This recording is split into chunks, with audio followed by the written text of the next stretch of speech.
한때 소말리아라는 나라에서 뭐가 제일 유명하냐라고 했을 때 많은 분들이 떠올리던 것이 해적이었죠. 지금은 거의 박멸이 됐지만 한때는 해적질이 주요 산업이란 말까지 나왔어요. 오죽하면 인기 직업 중에 하나가 해적이었대요. 위험한 일이지만 성공만 한다면 인생 역전이 가능하다 보니까 너도 나도 해적이 되겠다고 뛰어들었대요. 거의 현실판 원피스였던 거죠. 아이들도 장래 희망이 해적이었고 여성들도 잘 풀린 해적 남친을 만나는 게 꿈이었답니다. 왜 이렇게 해적이 많았나 보니까 나라가 못 살아서 할 거라고는 해적질밖에 없는데 해적질한다고 막아설 해군이나 해경도 부족하고 특히 해적질을 나가면은 소말리아 앞바다에 먹을 게 많다는 거예요. 보통 아시아랑 유럽이 무역을 할 때는 수에즈 운하를 통과하잖아요. 그래서 여기 주변으로 물자와 사람이 엄청 드나드는데 과정에서 소말리아 앞바다를 또 지나가야 된다는 거예요. 그 해적들 눈앞에 먹을 게 둥둥 떠다니는 거죠. 거의 회전초밥이었던 거예요. 그리고 소말리아는 사실상 무정부 상태예요. 정부의 통치력이 수도권 정도에만 미치고 있고요. 나머지는 군벌이나 반군이 장악을 하고 있어요. 육지부터가 요모양 요꼬라진데 바다까지 관리할 능력이 없는 거죠. 그리고 나라가 찢어지게 가난합니다. 1인당 GDP는 최하위권이고요. 인구의 절반 가까이가 영양 부족 상태예요. 그나마 원조 물자가 들어오는 것도 정부나 군벌들이 삥땅치고 있고 아프리카면 그래도 자원이 많지 않을까 싶은데 여기는 지하 자원도 없어요. 심지어 식량 자원도 생산이 잘 안 됩니다. 국토의 대부분이 사막이거든요. 당연히 산업화도 잘 안 돼 있겠죠. 일자리가 없는 거예요. 그래도 입지는 좋으니까 중개무역을 하면 괜찮을 것 같은데 이것도 치안이 개판이 돼가지고 못하고 있고요. 이쯤 되면은 국민들이 먹고 살 방법 자체가 거의 없다고 보는 거예요. 결국은 할 수 있는 일이라는 게 총 드는 일밖에 없어요. 민병대나 반군, 이슬람 무장단체에 들어가거나 아니면 바다로 나가서 해적이 됐다는 거죠. 그리고 이게 치안 관리가 안 되니까 해적 활동을 못 막는 것도 있지만 다른 나라 배가 돼지마냥 들락거리면서 온갖 나쁜 짓을 다 하고 가도 막을 방법이 없다는 거예요. 특히 다른 나라 어선들이 허락 없이 들어와가지고 불법 조업을 많이 했거든요. 씨가 마를 때까지 물고기를 마구잡이로 잡아갔대요. 그리고 쓰레기도 엄청나게 버렸답니다. 산업 폐기물이나 핵 폐기물까지 몰래 던지고 갔대요. 수질이 오염이 되니까 물고기는 더 안 잡히고 이렇게 앞바다가 다 털리고 있는데 막아줄 정부군도 없고 그러다 보니까 어민들이 직접 민병대를 꾸려가지고 바다를 지켜내기 시작했다는 거예요. 그래서 불법 어선들을 발견을 하면은 세워놓고 겁도 조금 주고 돈도 조금 받고 물자도 조금 뺏지 않았겠습니까? 근데 해보니까 이게 생각보다 짭짤했다는 거예요. 그러니까 참고로 이 불법 조업을 했던 어선 중에는 우리나라 어선도 있었다고 합니다. 오죽하면 국제사회에서 우리 한국도 불법 어획국으로 지정을 한 적이 있더라고요. 우리도 맨날 중국 어선에 털리는데 조금 쪽팔린 부분인 것 같다 이런 생각이 들고 근데 이게 해적들 때문에 피해를 보는 나라가 많다 보니까 다 같이 팔을 걷고 나서게 되거든요. 유엔이나 EU, 나토까지 개입을 하게 되고요. 각국의 해군들이 소말리아 앞바다로 모이게 됩니다. 해군들이 보이는 족족 두들겨 팬 거죠. 그리고 다 같이 전략을 조금 바꾼 게 해적들이랑 협상을 해주지 말자. 자꾸 이렇게 협상해주니까 돈 되는 거 알고 해적질하는 거 아니냐. 이런 식으로 생각이 바뀐 거죠. 당시에 우리 한국도 해적들한테 돈을 갖다 바치는 ATM 국가로서 명성을 떨치다가 그러니까 이대로는 안 된다 싶어가지고 3호 주얼리호가 납치를 당했을 때 협상하지 않고 청해부대를 파견했거든요. 다행히 작전에 성공을 해가지고 인질을 전부 다 구출을 했죠. 나중에 체포한 해적들 인터뷰 보니까 한국 감옥 너무 좋다고 막 칭찬하던데 어쨌든 이런 식으로 국제사회가 다 같이 소말리아 해적을 잡아패기 시작하면서 지금은 해적들이 거의 박멸이 됐다고 해요. 관련 사건이 거의 없다고 보시면 될 것 같아요. 이 영상 다 보고 나면은 뭐 하는 나라일까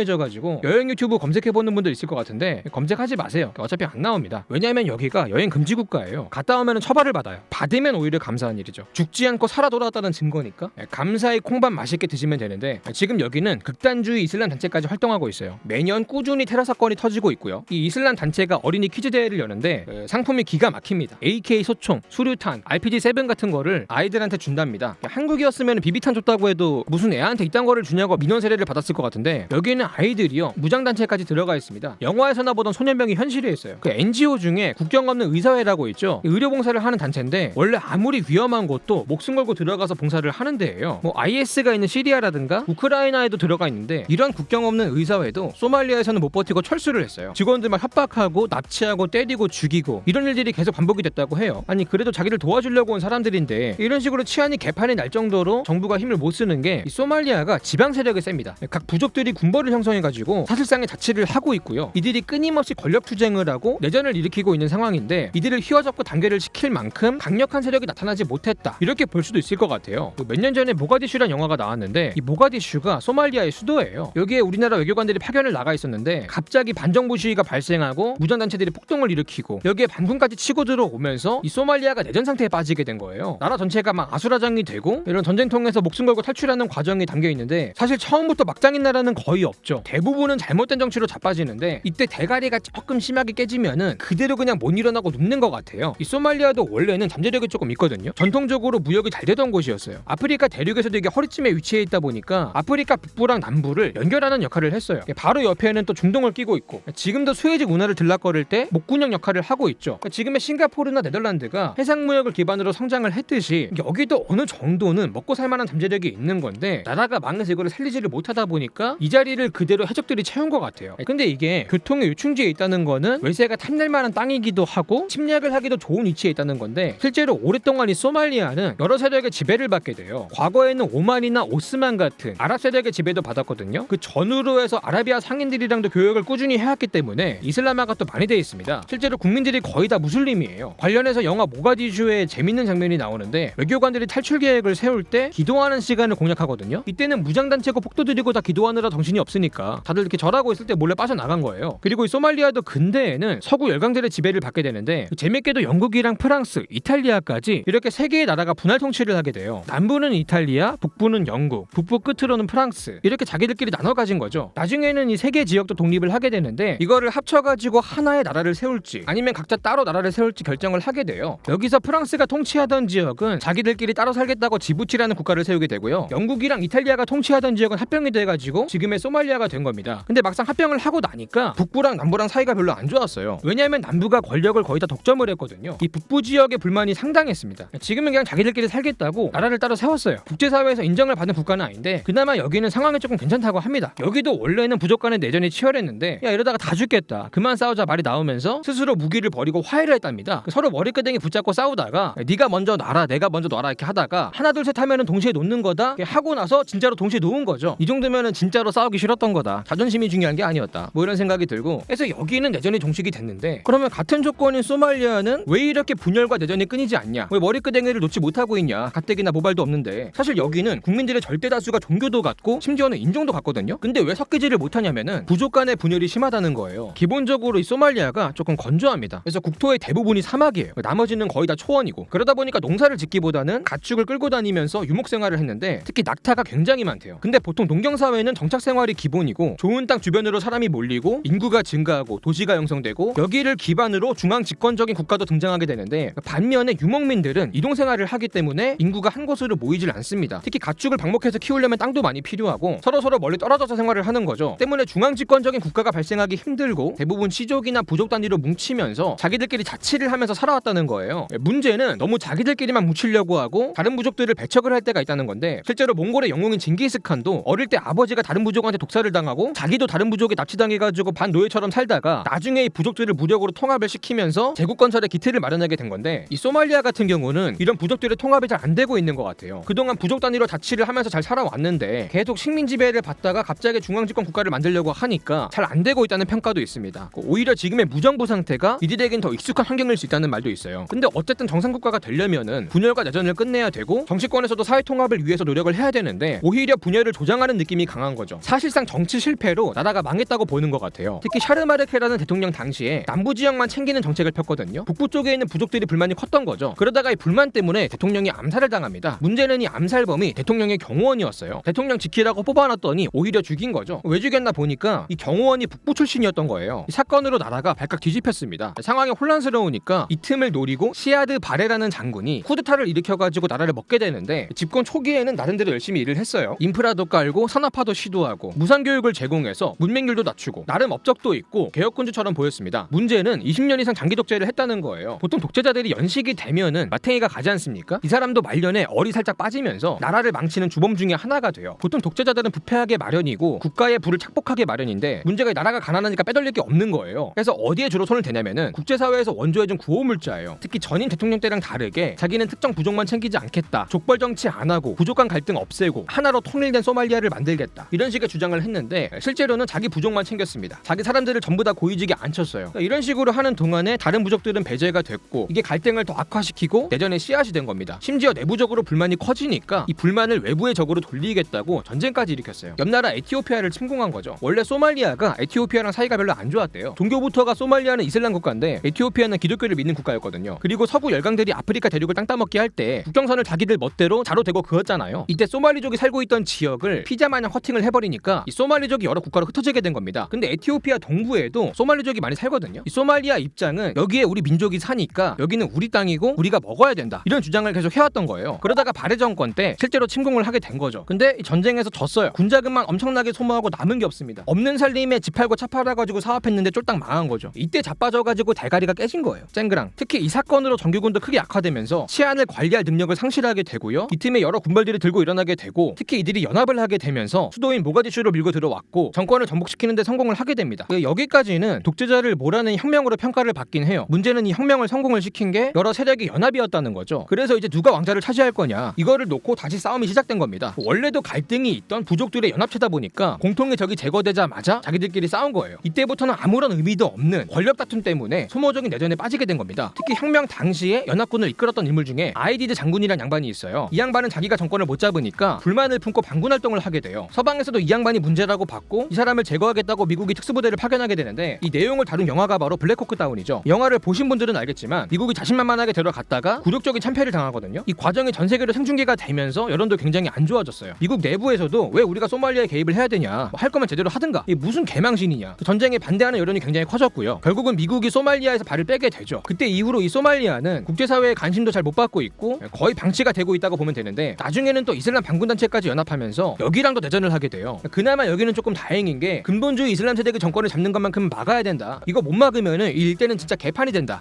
이런 공감대를 가지고 주변국들이 일심동체가 돼가지고 다구리를 쳐가지고 조금 밟아놓긴 했어요. 근데 이때 조직의 일부가 떨어져 나오면서 훨씬 더 극단적인 테러 단체가 됐고 테러 사건이 계속 터지고 있는 겁니다. 이 상태가 아직까지 이어지고 있고요. 자, 오늘 영상 여기까지고요. 지금까지 지식한 입의 한입만이었습니다.